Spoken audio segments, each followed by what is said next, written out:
me presento, soy Joan Ferran de RSM y básicamente pues aprovechamos también para comunicar el partnership con la gente de Embat, que esto para nosotros es estratégico, porque un poco al final es ¿qué hace RSM, ¿no? ¿Qué hacemos nosotros dentro del mundo de la tecnología? RSM somos una consultora, además que somos abogados, somos auditores, pero digamos en el área en el que yo soy socio somos la parte consultoría de NetSuite. ¿Y en qué podemos ayudaros? Porque al final lo que se trata es de cuál es el valor añadido que aportamos los que estamos en la sala, ¿no? Pues nuestra idea es aportar lo que llamamos un poco todo lo que es automatización e integración. La idea es que la mayoría de startups que son clientes nuestros, que tenemos unos 100 clientes del mundo de startups, e incluso hay unicornios, hay algunos startups ya de cierta dimensión, lo que nosotros básicamente hemos organizado es hacer la compañía más eficiente automatizándola. Es decir, compañías que tenían un montón de bases de datos, su sistema core desconectado de su pequeño ERP, no podían expandirse internacionalmente.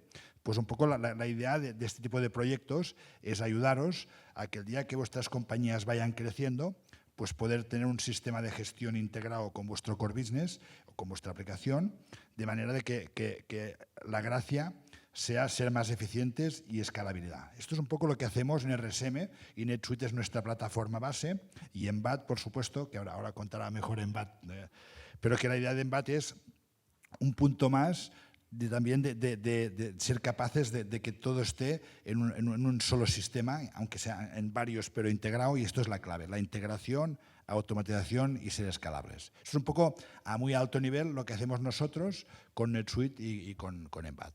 Y os paso a Embat. Muchas gracias. Yo creo que toda la gente que está aquí conoce Embat, pero lo resumiré brevemente.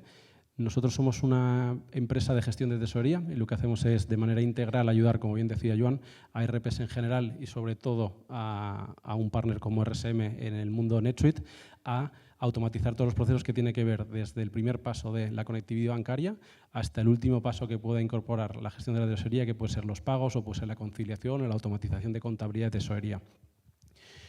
Como decía Joan, lo importante hoy era anunciar el partnership que tenemos trabajando en equipo, tanto con el equipo de Joan en Barcelona como en Madrid para apoyar a todas las startups de NetSuite en España. Y luego, por otro lado, lo importante era, sobre todo, pasar la palabra a Pablo, que os contara un poco pues, su experiencia como director financiero, que yo creo que siempre es bueno pues, conocer sus vivencias para saber lo que viene por delante de cualquier startup. Así que, Pablo. Me gustaría añadir, Pablo, os tengo que decir que ya ha sido cliente 2 veces ya en SITAC y en Endalia, o sea, ha montado ya 2 veces, o sea, que es un gran cliente para RSM, porque la verdad que bueno, creo que ha sido una buena experiencia el concepto de la integración, porque creo que la gracia es que una compañía crezca y crezca sana, y sana implica pues, que los sistemas estén integrados y creo que lo hemos conseguido en ambos proyectos. Me habían dicho que no podía mencionar ni RSM ni NetSuite, pero bueno, ya que lo ha hecho Joan, por supuesto, todo lo que ha dicho es verdad. No, es broma, es broma. Es broma. Se me oye bien, ¿no? Venga. Pues, ¿dónde tengo esto?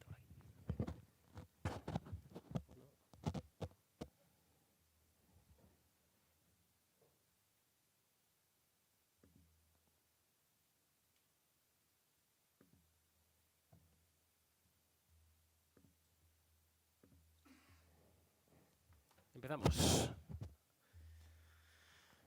Bueno, pues, a ver, espera que esto... ¿Se me oye? Sí. Vale. Antes de empezar, gracias sobre todo a RSM, Joan, a Embat, Tony, por haber pensado en mí para estar aquí hoy con vosotros y contaros un poquito acerca de mi trayectoria más reciente. Para romper el hielo, dejadme que me presente y hacer esto un poquito más íntimo. Me llamo Pablo Leguina, esto ya lo sabéis. Esto me está dando un poco de guerra. A ver. Tengo 43 años, soy de Madrid, estoy casado y tengo 3 hijas. ¿Vale? Estudié Administración y Dirección de Empresas aquí, también en Madrid, y los primeros 15 años de mi carrera profesional fueron dentro de grandes compañías. Empecé en el área de tesorería y mercado de capitales de una de las Big Four, Pasé aproximadamente 9 años trabajando en Ferrovial, mucho de ese tiempo en el Reino Unido. Y también pasé un tiempo trabajando para el grupo turístico TUI en Palma de Mallorca, un par de años. Y pues esto fue más o menos hasta octubre del año 2015. En ese momento, después de 10 años viviendo fuera, ya mi mujer y yo decidimos que era tiempo de volver a Madrid.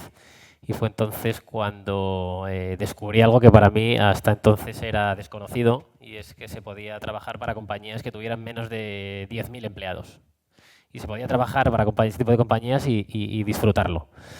Entonces, en ese momento conocí lo que era el mundo del venture capital, compañías de crecimiento, startups, y tras una primera experiencia que salió un poquito diferente a como me habría gustado, pues en el año 2017 empecé a trabajar en SeedTac. SeedTac, para aquellos que no habéis oído hablar de la compañía, es uno de los casos de éxito más recientes del emprendimiento español. Fue adquirida el año pasado por Advent, que es un private equity que gestiona más de 90.000 millones de euros en activos. Y cuando me incorporé, bueno, en los 4 años que estuve, más de 4 años que estuve en la compañía, fuimos capaces de multiplicar los ingresos por 25, llegando a más de 60 millones de euros de ventas. Conseguimos construir un equipo de más de 250 personas en 9 países. Realizamos 2 adquisiciones de competidores, una en Italia y otra en Francia. Y además hicimos todo esto siendo muy eficientes en el uso de capital, porque desde finales de 2018 generábamos EBITDA positivo. Todas estas cifras ya han quedado completamente desfasadas. De hecho, hay algunos excompañeros aquí de SeedTac y estas ya, pues ahora ya son muchísimo más grandes. Pero esta fue mi contribución para la compañía. En la primavera del 21, Axel KKR, que es un growth equity americano especializado en software B2B, compra Endalia, es su primera inversión en España. Y bueno, pues como parte de esa inversión, en aquel momento me uní al proyecto. Entonces, después de haberos soltado esta chapa acerca de mí, pues vamos a ver si algunos de los aprendizajes y algunos de los errores que he cometido en esta trayectoria más reciente os pueden servir de ayuda. Vale. Voy a empezar explicando lo que yo creo que para mí es el objetivo último de lo que debe ser una función financiera que crea valor. ¿De acuerdo? Lo que podéis ver ahí es una pirámide que, si se ve bien, en la parte de abajo pues lo que muestra son las áreas más transaccionales de finanzas, y a medida que vas subiendo pues van llegando a las áreas digamos que más valor aportan. Evidentemente, sin la parte de abajo no puedes tener la parte de arriba, pero si te quedas solo en la parte de abajo te vas a perder gran parte del viaje. Finanzas tiene que ser mucho más que preparar una cuenta de resultados mensual y gestionar las operaciones financieras de manera eficiente. Es decir, que nuestros clientes cobren a tiempo y que paguemos a nuestros proveedores lo que les corresponde y también a tiempo. Si lo único que hacemos es eso, pues como os decía, nos quedaremos únicamente en la parte de abajo de la pirámide. Si quisiera resumir en solo una frase lo que para mí debe ser el objetivo del equipo financiero, es convertirse... ¿Se oye bien o se acopla un poco? Se oye bien, ¿no? Convertirse en el GPS del negocio. ¿Qué quiere decir ser el GPS del negocio? Pues traduciéndolo en cosas concretas. Finanzas tiene que ser quien apoya a los fundadores o CEOs a dar coherencia numérica al equity story de la compañía. Finanzas es un departamento que está en el medio de la compañía y que es, en mi experiencia, el mejor capacitado para contribuir a generar eficiencias operativas y financieras. Además, debe de hacerlo garantizando que solo hay un dato, garantizando que la compañía no funciona con diferentes juegos de números, ¿vale? Eso es lo que llamo data governance.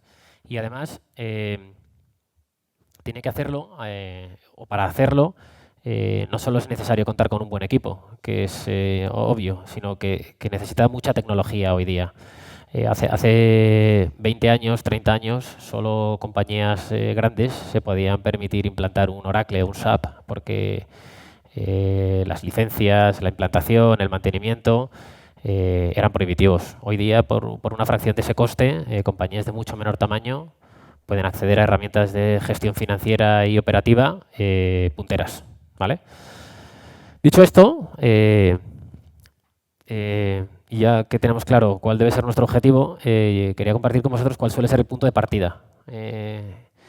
en compañías que son early stage o en compañías que sin ser early stage nunca han recibido financiación de un inversor profesional, de un venture capital, y por lo tanto pues siempre se han gestionado de una forma artesanal, ¿vale?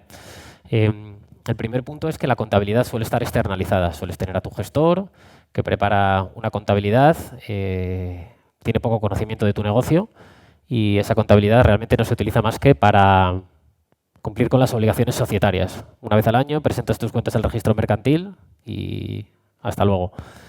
Lo que suele suceder es que hay unos números internos, hay un juego de números internos y aquí es donde tenemos ese doble número de juegos que os comentaba, ¿no?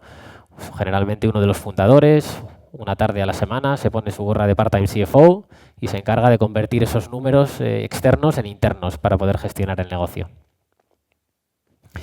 Realiza esto usando Excel. Excel se utiliza para facturar, para controlar costes, para controlar pagos, para presupuestar. Solo hay una herramienta en el mundo financiero. Y luego el foco pues, está tanto en el crecimiento de los ingresos como en el preservar la caja.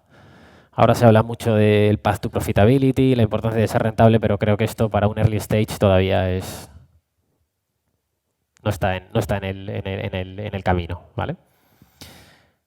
Ok, pues este esquema que os acabo de explicar suele funcionar bien durante un tiempo cuando la compañía pues, está buscando su product market fit, tiene que dedicar recursos a ventas, a marketing, a producto, a tecnología. Finanzas y probablemente recursos humanos suelen ser los patitos feos, ¿no? Aquellos en los que no se invierte hasta que ya uno de los fundadores dice, ostras, ya no puedo seguir haciendo esto yo, ¿no? Suele suceder algo, suele suceder una ronda importante de financiación donde tienes que empezar a reportar a VCs o abres operaciones en otros países, empiezas a operar en otra divisa, tus ventas cogen tracción y entonces dices, bueno, pues igual ya es momento de que alguien tome el testigo y se encargue de profesionalizar un poco el área financiera. Puede ser la figura del CFO, quizá eso es pronto para un early stage, pero un VP de Finance, un director financiero, un controller, llamadlo como queráis. Esta persona llega a la compañía y lo primero que va a hacer es tener que tomar alguna decisión, ¿no? Para mí no hay duda de cuál debe ser la primera decisión, es asumir las riendas de la gestión financiera implantando un ERP y internalizándola, ¿vale?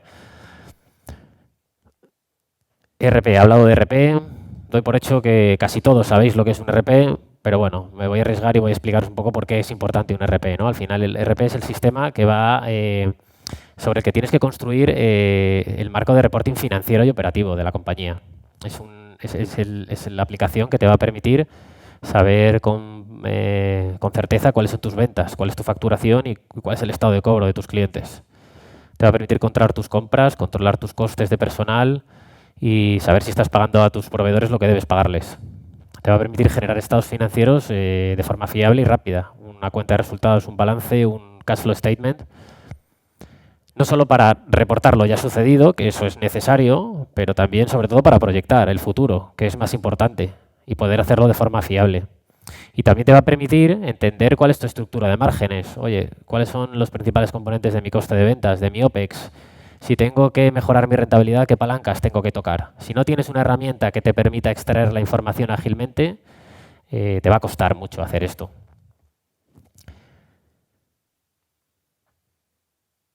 Entonces, llegamos al punto de qué ERP tengo que elegir. Es una decisión que, bueno, ahí he puesto algunos que hay en el mercado, pero no son ni mucho menos todos los que hay. Entonces, para ilustraros esto, sí que os voy a contar un poco cuál fue mi viaje en SIGTAG implantando ERPs. Hay algunos ex colegas por aquí, por la audiencia, que pueden validar si lo que digo es verdad o mentira, así que espero no faltar mucho, la verdad. Cuando yo me incorporé a SIGTAG en 2017, implantamos una herramienta muy sencillita, que ni siquiera era un ERP, era un híbrido entre ERP y CRM, nos permitía automatizar la facturación, nos permitía automatizar o tener visibilidad del cobro a nuestros clientes de manera ágil, pero en aquel entonces SIGTAG acababa de abrir operaciones en México, en México, en Francia y en Italia. Y lo que quedó claro es que rápidamente esa herramienta era muy pequeña para lo que nosotros necesitábamos. Entonces, este es el primer error que quería compartir con vosotros. No caer en la tentación de ser cortoplacista. Es cierto que hay que buscar el equilibrio entre el coste de la aplicación y la capacidad de esa aplicación para acompañarte a 5 años vista, pero piensa que si empiezas a tener tracción merece la pena invertir. Ante esta situación, pues evidentemente tuvimos que migrar y migramos a un producto de una de las compañías que aparece aquí, no voy a mencionarla, y que a priori pues oye, nos daba seguridad, era un player mundial a nivel venta de software. Estuvimos 12 meses operando con ellos y de repente un día llega un email diciendo: compañeros de SITA, que esta solución se discontinúa comercialmente el 31 de diciembre del año X y os quedéis sin capacidad para seguir evolucionando la herramienta e implantarla en otros países. Bueno, segundo error cometido y segundo aprendizaje, hacer un research adecuado. Una de las cosas que yo no hice fue hablar con otros CFOs que estuvieran implantando una herramienta, implantando un ERP en compañías similares. De haberlo hecho, probablemente habría conocido que esta herramienta en cuestión pues, no tenía muchas referencias de uso. Y eso es importante, las referencias de uso, alguien que te pueda decir, oye, qué puntos fuertes tiene, qué puntos débiles tiene, es importante. Y esto pues, nos llevó a implantar NetSuite, que ya lo ha anticipado Joan antes, que yo lo he vuelto a implantar luego en Endalia, porque todos estos errores pues, me ayudaron a que la implantación en Endalia haya sido una implantación mucho más eficiente y mucho más exitosa. Y al final es una herramienta súper potente que para compañías de tecnología, y no de tecnología probablemente, que estén creciendo, les garantiza una cobertura clave. Dos cosas más quería compartir con vosotros. La importancia de tener un partner sólido en la implantación. Es decir, el periodo de implantación es crítico para asegurarte de que esa herramienta te puede acompañar en el largo plazo. Si no tienes una buena implantación, si no te forman en el uso de la herramienta, vas a acabar usando Excel más que antes de tener el RP, porque va a salir información de la herramienta y no vas a entenderla. Entonces, esto es súper importante. Y luego, la importancia de llevar el RP a todo el negocio en el menor tiempo posible. Y dejarme que explique. A veces corres el riesgo o tienes la tentación de decir, bueno, voy a implantar mi RP en los negocios de la Unión Europea, por ejemplo, y lo dejo fuera en Latinoamérica, que es complejo, legislación diferente, o compras una compañía y la voy a dejar funcionando en su propio sistema durante un tiempo. Error. Vas a tener una organización que funciona a 2 velocidades. Y esto, si haces una implantación completa, lo evitarás. Vale, y ahora que ya he implantado mi RP y funciona, he tenido un partner que es un crack, ha hecho una implantación súper buena, me ha formado, me ayuda a explotar la herramienta. Hemos terminado ya, es decirte, ¿el RP cubre todo? Pues desafortunadamente no es así. Desafortunadamente los RP son herramientas súper amplias, cubren aspectos contables, financieros, fiscales, de cadena de suministro, pero en algunos casos necesitan ayuda para llegar a áreas igual más específicas de la función financiera. Y cuando hablábamos de que la decisión del RP es compleja, pues la decisión de por dónde amplío el stack tecnológico de mi equipo financiero ya se multiplica, ¿vale? Entonces ahí en pantalla pues podéis ver algunas áreas, algunas más financieras, otras no tanto, y si comentamos algunas, por ejemplo, pues de izquierda a derecha y de arriba a abajo. En el área comercial pues tienes CRMs o herramientas como un CPQ dirigidas a poder gestionar el pricing y los descuentos. En el área de proveedores, gestionar la cadena de suministro, gestionar tus compras y tus pagos a proveedores. En el área de operaciones, herramientas destinadas a la gestión de inventario o a la gestión de tickets, ¿vale? De tickets de soporte o de servicio. En el área de contabilidad o FP&A, planificación y análisis financiero, pues presupuestación, reporting. El área de empleados, una solución de nómina, que siempre está a caballo ahí un poco entre finanzas y recursos humanos. O el área más puramente financiera, de inversión y de gestión de liquidez y de tesorería. Y después de todos mis años de experiencia, yo creo que esta última caja, y en particular la gestión de tesorería, es donde una herramienta como Embat puede ayudar a eficientar mucho el trabajo de un equipo financiero, ¿vale? Para que el equipo financiero continúe ascendiendo en esa pirámide que veíamos al principio y no se quede en la parte de abajo. Y dejadme que esta afirmación pues la afiance con 4 grandes beneficios que yo creo que se entienden fácil y que la complemente con algún caso práctico, ¿no? Bueno, con algún ejemplo de mis últimos años. El primero es lo que contaba Tony, de tener una visión centralizada de todos tus recursos financieros, ¿no? Pensad en una compañía que crece, pues lo habitual es tener no menos de 4 o 5 relaciones bancarias si solo operas en España. No solo es lo habitual, sino es muy saludable. Recientemente, con la caída de Silicon Valley Bank, muchas compañías han tenido problemas para atender sus operaciones de pago más básicas con sus empleados y sus proveedores. Afortunadamente todo quedó en mucho ruido y poca realidad finalmente, pero esto es un riesgo real. Si además el negocio tiene operaciones internacionales, lo que va a suceder es que ese número de relaciones bancarias va a aumentar. Vas a tener cuentas bancarias en otras divisas.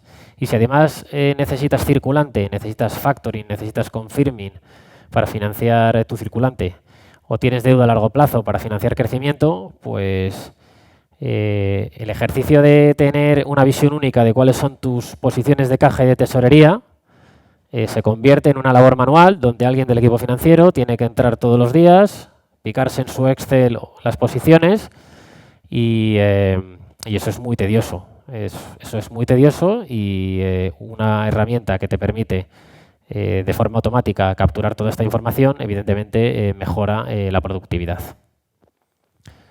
Lo comentaba antes, complementar donde el ERP no llega. Esta situación que os describía de tener muchas cuentas bancarias tiene una derivada y es que todos los meses tienes que asegurarte que tu contabilidad y tus bancos dicen lo mismo. Es decir, tienes que realizar la conciliación bancaria. En SIGTAC este era un proceso que nos podía llevar entre 2 y 3 días de nuestro cierre mensual. Se complicaba además porque había bastantes flujos de movimientos entre compañías del grupo, lo que podríamos decir movimientos intercompany. Una vez más, contar con una herramienta que automatice este trabajo, que es un trabajo muy administrativo con apenas aporte de valor a la gestión, es una manera de eficientar el tiempo del equipo financiero, ¿verdad? Y el último beneficio en el área, digamos, de la eficiencia operativa es el de automatizar otras tareas repetitivas. Pensemos en el pago a proveedores. Si tienes 10 relaciones con entidades financieras, a poco que tengas 1 o 2 cuentas bancarias y que tengas que lanzar pagos desde cada una de estas cuentas bancarias, pues hay una persona que tiene que entrar en cada uno de los portales bancarios. Lo habitual además que es que la persona que procesa los pagos no es la misma que los aprueba. Otra persona tiene que entrar a cada uno de los portales bancarios a aprobar los pagos. Y además las webs de los bancos van mejorando, más en la parte de retail que en la parte de empresas, van mejorando, pero a veces no es muy intuitivo cuando entras a aprobar un pago qué estás aprobando. Hacer eso desde una herramienta que de forma intuitiva te ofrece toda esa información y de forma ágil y poder aprobar, procesar y pagar desde una sola plataforma, evidentemente es otra eficiencia operativa muy grande. Todas estas eficiencias operativas lo que nos van a permitir al final es seguir subiendo en la pirámide. El último beneficio no tiene que ver tanto con la eficiencia operativa, sino con la capacidad para aportar valor a la compañía. Es decir, la capacidad para planificar necesidades de financiación a corto y a largo plazo. 2 eventos muy recientes, el COVID, que a mí me pilló en SIGTAC, y la caída de Silicon Valley Bank, que me ha pillado en Endalia. Nuestro inversor principal es un growth equity con sede en Menlo Park, en Silicon Valley, ¿vale? Con lo cual hemos tenido cierto impacto. Esto ha supuesto hacer muchos ejercicios de planificación de escenarios de liquidez, tanto el COVID en SIGTAC como esto que os comentaba en Endalia.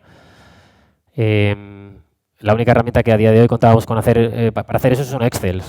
Contar con una herramienta de planificación de tesorería que, partiendo del circulante que tienes atrapado en tu balance, es capaz de darte una proyección a 14 semanas, incluso si quieres ver a 6, 12 meses vista, permite que ese ejercicio te transmita mucha más fiabilidad y mucha más seguridad a la hora de tomar decisiones, saber que estás tomando decisiones con cierto riesgo, pero apoyándote en datos. Y hasta aquí lo que es la parte de la tecnología, ¿vale? Y aunque la tecnología es condición necesaria, no es suficiente. Para mí hay 3 cosas más que son importantes para tener una función financiera potente y que agregue y que aporte valor al negocio. El primer punto que menciono es la de tener un equipo fuerte y sólido, que evidentemente nadie puede estar en desacuerdo con eso. Pero los riesgos que hay a veces es, primero, cuando estás en early stage, a veces tienes un equipo junior y corres la tentación de no querer delegar, porque crees que la información a veces no va a estar a la altura. Tienes que invertir en la formación de tu equipo, porque si no, al final no transfieres conocimiento y eso a medio y largo plazo va a redundar primero, en que tú estés como director financiero desbordado, y segundo, es injusto para la compañía porque estás limitando esa transferencia de conocimiento que va a hacer que la compañía crezca. Externalizar las funciones más especialistas. La asesoría laboral, la asesoría legal, la asesoría fiscal. Creo que merece la pena, cuando la compañía todavía no tiene un tamaño muy grande, contar con ayuda externa.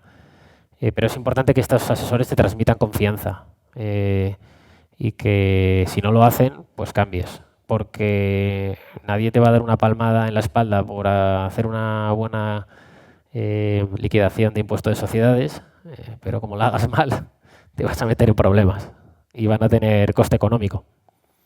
Y como último punto, diría educar financieramente a la compañía. Para los que trabajamos en finanzas, términos como EBITDA, como margen bruto, o si trabajas en el mundo SaaS, pues el lifetime value, el CAC, la retención, son cosas que sabemos lo que son. Pero estos términos, a veces para colegas que trabajan en producto, en tecnología, en marketing, en ventas, no son tan conocidas. Y toman decisiones que tienen impacto en esas métricas. Nosotros en SITAC recuerdo que hubo un año que hicimos un súper ejercicio de formación en que todos nuestros country managers supieran lo que era el EBITDA. Sus decisiones impactaban en el EBITDA y, oye, era importante que ellos supieran esas decisiones que tomaban cómo iban a afectar a esas métricas clave financieras para la compañía. Y dicho esto, pues yo creo que ya concluimos, ¿vale?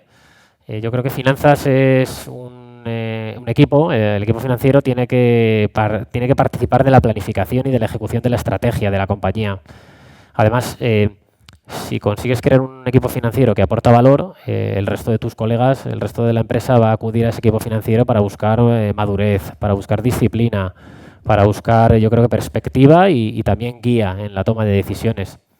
Y pues si quisiéramos resumirlo todo en una frase, pues esta que veis en pantalla. En una compañía que está bien gestionada, el CEO es quien conoce el terreno, pero quien pone el mapa para moverse por ese terreno es el CFO, es finanzas, ¿vale? Así que con esto terminamos.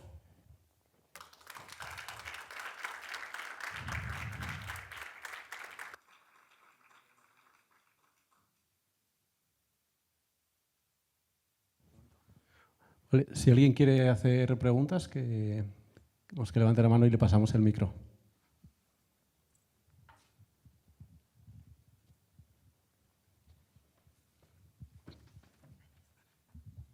Hola, ¿qué tal?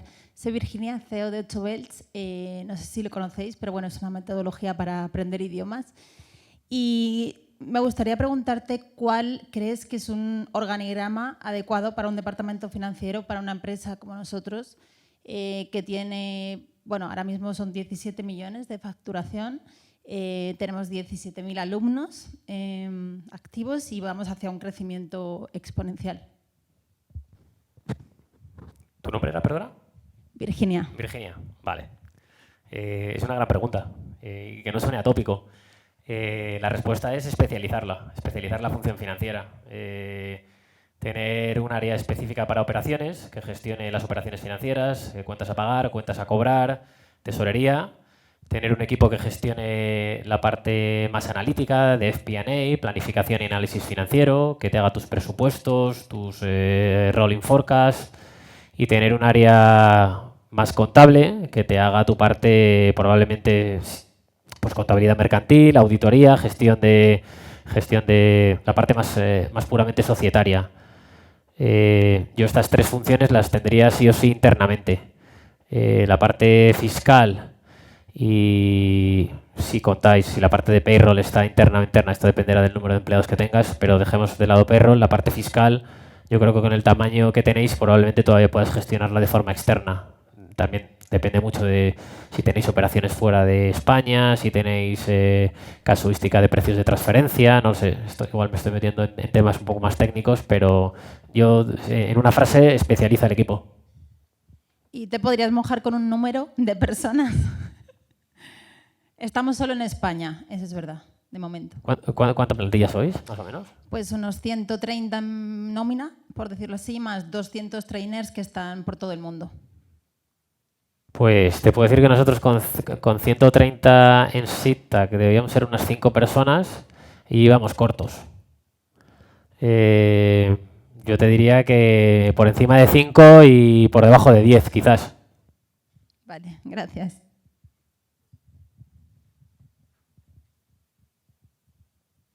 Pablo, si quieres, aprovecho yo y te hago una pregunta, a lo mejor también por el feedback que recibimos muchas veces de clientes. Y a lo mejor en línea con lo que estaba mencionando también Virginia. ¿Tú tuviste en tu experiencia, tanto en SIPTA como en Endalia, reticencias a tener recursos, tanto en equipo como en tecnología? Porque, no, o sea, yo creo que en base a feedback, ¿no? Y un poco lo que escuchamos de los clientes es que muchas áreas pues tienen todo el apoyo para crecer, obviamente, ¿no? Y quizá lo vemos en nuestra propia empresa, ¿no? Que crecimiento, hay que empujar el crecimiento, hay que tener herramientas de ventas, hay que tener herramientas de marketing, pero se tiende a dejar un poco de lado la parte financiera. Quizá por lo que comentábamos ahora. Sí, estoy 100% de acuerdo. Al final, cuando empiezas, priorizas producto, priorizas tecnología, priorizas ventas. Y como si tienes éxito, has hecho ese recorrido sin un equipo financiero muy potente en cuanto a recursos, tiendes a pensar que eso es replicable cuando pasas de los 10, de los 20, de los 50 y de los 100 millones.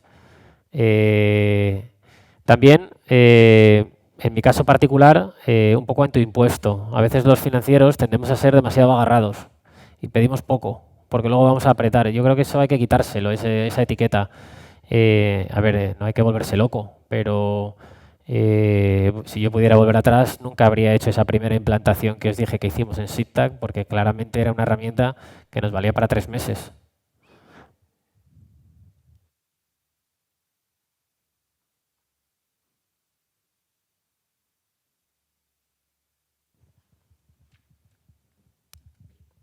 Muchas gracias por la presentación, Pablo, lo primero.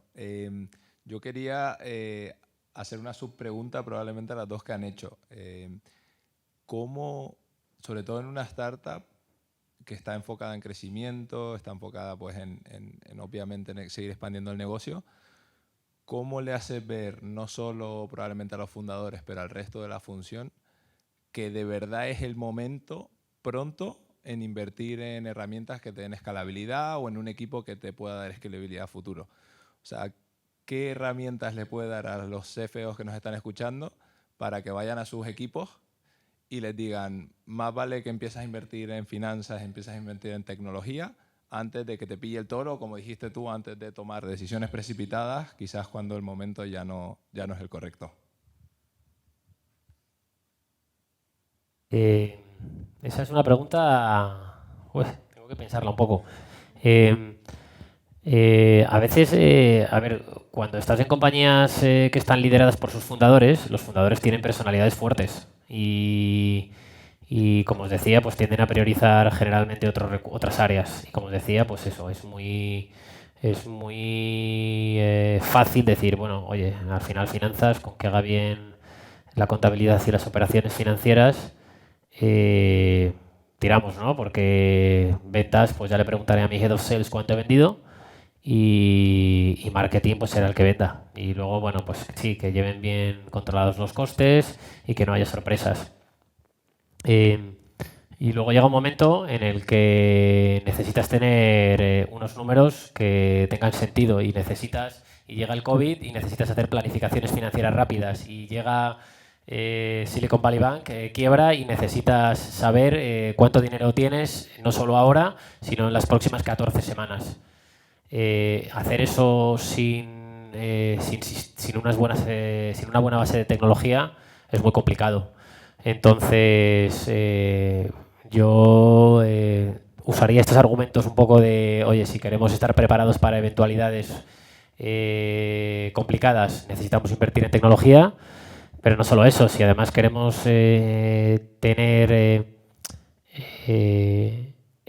saber cuáles son las palancas en el caso de que queramos mejorar nuestra rentabilidad, no solo aumentando precios puedes aumentar tu rentabilidad. De hecho, suele ser la forma más complicada de hacerlo. A veces siendo más eficiente, a veces buscando eficiencias en costes, pero buscando también eficiencias operativas, puedes lograrlo. Y sin tecnología, ese tipo de información, ese tipo de datos, es muy complicado obtenerlos.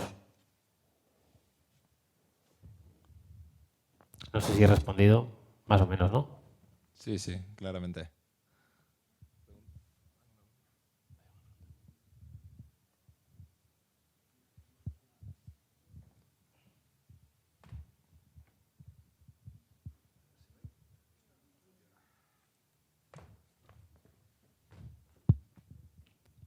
Bueno, para terminar, a mí me gustaría, desde RSM, esto está improvisado y lo extiendo a nuestros socios, al final aquí veo caras muy jóvenes y veo gente que está seguramente en proyectos incipientes y, bueno, y son las fases más complejas. De hecho, yo cuando empecé consultoría hace 8 años, pues al final es empezar un poco de cero y esto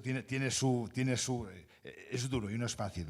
Y desde RSM y lo extiendo al equipo de Embat, nosotros tenemos un modelo de servicio que es de diagnóstico, de ayuda y de soporte.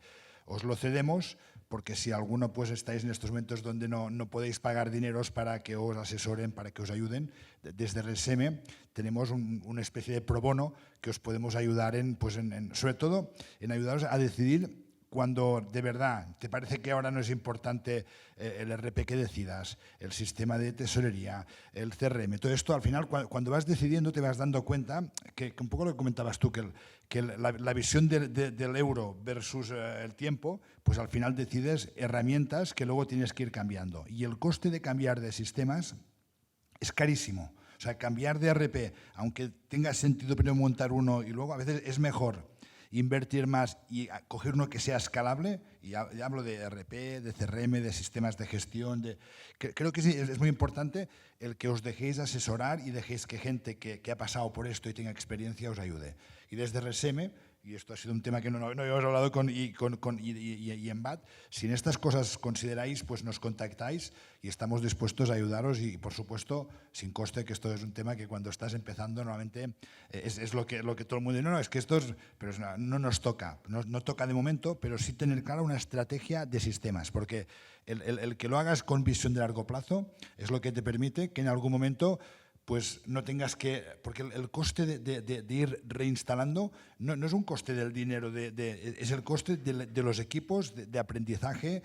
Yo le llamo el sarampión, cuando montan estos sistemas, es montar el RP no deja de ser, que quizá la parte vuestra ya es más poner la guinda, es mucho más, pero montar un RP, incluso un CRM, normalmente es costoso y quema mucho a la organización. Y esto, o sea, contad con RSM, con Embat, si alguno pues está en un momento no tanto como de decidir, pero sí que le gustaría, pues, dentro de su modelo de negocio, pues entender qué herramientas pueden ser de interés para él y qué sugerencias le podemos hacer, siendo absolutamente objetivos. Que esto es importante, porque al final, los dos, al final, la visión es de ser consultor y ser advisor y ayudaros en vuestros modelos de negocio. ¿Vale? Dicho esto, si no hay más preguntas,